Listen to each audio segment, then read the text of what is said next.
How do astronauts get fresh fruits and veggies in space? Some are shipped to the International Space Station, but there's another option. They can grow them themselves.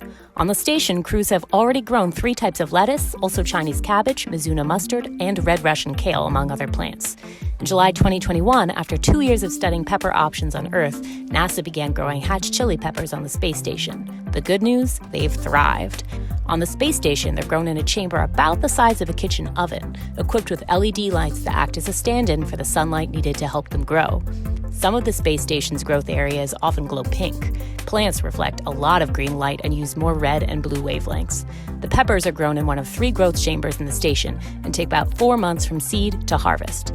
They're a treat for the crew, though some samples are kept for analysis back on Earth. The peppers can be eaten when they're green, but for a slightly sweeter taste, it's best to wait until they're red. Growing colorful, good-smelling plants like these ones can help improve astronauts' mood and well-being. Gardening provides therapeutic benefits in space, just as it does on Earth. Plus, it connects astronauts back to life on Earth with similar tactile exposures. In space, crew may lose some of their sense of smell and taste, so space gardening can also give crew senses a much-needed workout too. And of course, they're also just fun.